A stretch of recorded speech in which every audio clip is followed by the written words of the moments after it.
Okay, so yun, ano nga ba talaga yung kwento behind sa mga litrato na nakikita nyo sa pinost namin noong nakaraan.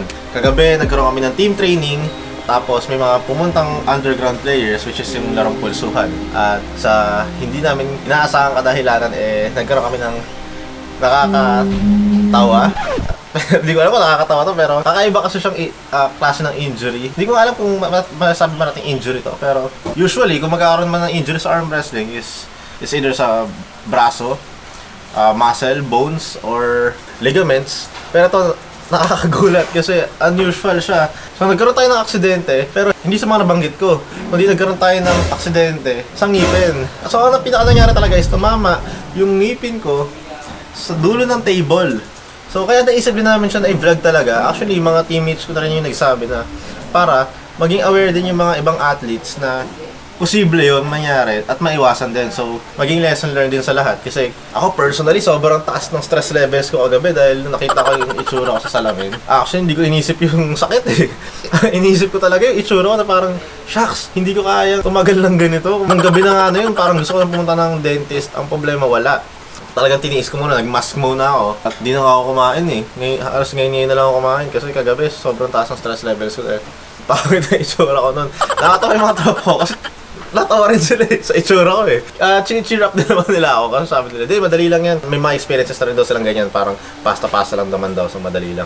Ang hirap pala nun, no? Parang nakakababa siya ng confidence. Pero yun, at isang maganda, natapos na siya. At yan, shoutout ko muna si Tito Mena sa pag-ayos ng ngipin natin. Pero yun, meron tayong mga plano na pinag-iisipan pa. Ipapagold natin siya kung babagay. Hindi ko kasi alam, baka gitna rin kasi siya. Inisip ko kung okay ba yung gold or magmumukha tayong bungay din nun pag malayo. Di ko alam eh. So pag-iisipan namin, magagawa kami ng mga experiment. Siguro mag-edit kami ng picture, titignan ko yung tsura ko. O, bahala na. So yun, panoorin nyo kung ano yung mga magaganap. So yun, nagpulsuhan din kasi kami guys. So hindi namin ginamit yung proper use ng table. So isipin nyo nasa proper arm wrestling table kami. Pero hindi namin ginamit sa proper na paraan. So, what more kung gagamit kayo ng mga table na kung saan-saan lang, di ba? So, mas delikado. So, yun ang sinasabi ko sa inyo. Pag nag-arm wrestling kayo, hindi pwedeng kung saan-saan lang. Meron talaga tayo specific table para dyan dahil naka-measure yung mga sukat na doon. Ang nangyari lang talaga is tinanggal namin yung mga padding. So, mga measurement na yan, hindi rin namin nasunod. So, talagang naging delikado rin siya. Yun nga, ako pa niya tsambahan. Pero okay na rin, at least, makakwento ko sa inyo kung ano nangyari. At yun, ma-document din natin, di ba? So, yun, mag-ingat kayo na posible na pala yung mga ganitong klaseng aksidente, di ba? So, good thing din, nagpapasalamat din ako kay Lord kasi hindi tumama yung lips ko kasi kung sakali, tatahiin din yan o sakali, di ba, mas pangit yun. Mabibinga tayo nun. Mas doble yun, di ba? Dudugo pa kung ano man. At least yun yan, nakasangipin lang. Ang lesson learned dyan, mag-arm wrestling ka lagi nakangiti. Hindi tatama yung lips mo, ngipin lang, di ba? Joke lang. So yun lang, panoorin nyo kung ano mga magaganap. Nabilis lang naman to. Siyempre, share nyo itong video to para yung gagastusin ko dito eh, kitain ko rin. So ayun, tulungan nyo ako. Panoorin natin, let's go. Welcome. Ano po? Ang ipin mo. So, ayun po. Saan gawa po yan? Yun yung mga veneer zirconia, yun nasa yun. Alam ko gano'n na rin price ng gold eh. Yun yung walang metal yun. Ako nagtatanong about sa gold. Kasi gagastos na lang din ako eh. Oo. Bakit hindi pa? Pero kung gusto mo yung gold, pwede naman yun. Kakaiba ka nga lang.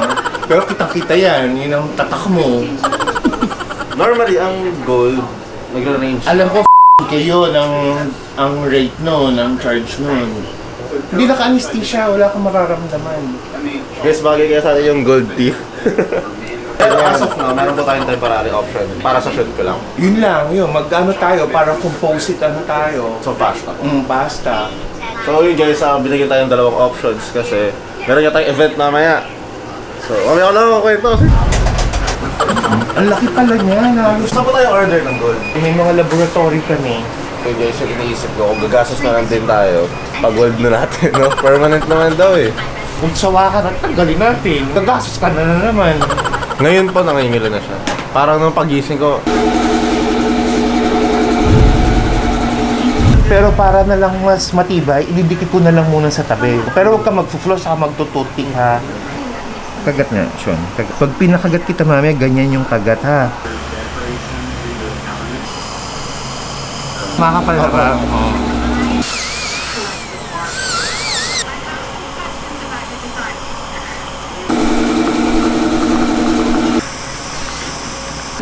Okay guys, so ito na siya. Medyo hindi lang ako makapagsalita para maayos, pero thank you po. May anesthesia. Yan. So ang nangyari, plano namin is temporary lang muna dahil meron tayong shoot later, per schedule po yung next.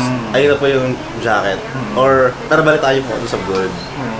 Normal po ba ito hanggang ilong? Medyo makapal? Oo, nag-effect ng anesthesia. Mga isang oras yan. Ay, gano'n. So, parang feeling ko ang laki nandito Siguro ko. bago naman mag-event mo, wala na yan. Ay, gano'n. Pero yung itsura, hindi naman siya malaki. Hindi, yung pakiramdam na lang Pakiramdam na talaga. parang lumaki yung muso Oo, mo. parang, naisip ko baka sa picture mamaya o sa video, ganito. So, yun guys, medyo okay na yung feeling natin kasi sobrang yung mental stress na binigay sa akin yung nakagabi. Nakaka-stress. So, yun po, ano pong, nyo, para nila kayo kukontakin? Yan. Ako po pala si Dr. Maynard Flor. Sa mga taga Las Piñas, anong lugar po to? Angela, Barangay Talon 4, Las Piñas. Ang landmark, malapit sa Robinson. tapat. Halos. So yun, pag Robinsons, halos tapat.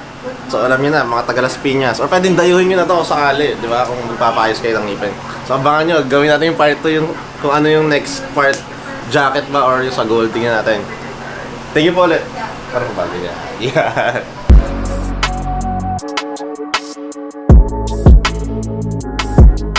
Isa pa? Wala.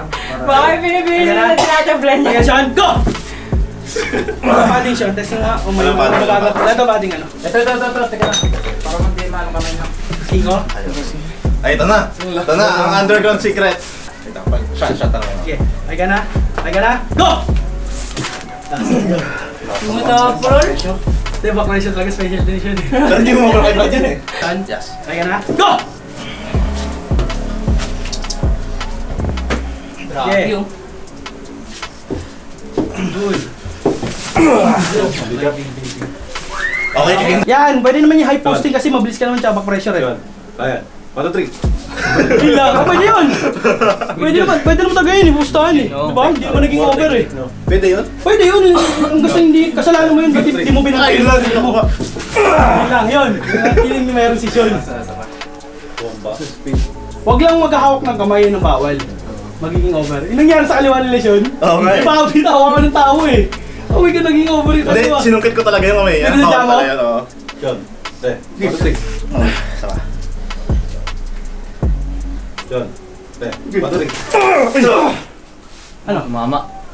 Iwa. Hindi, tumama siya. Bibig. Tumama yung ano mo sa table. Ako na ba? Tumama. Dito.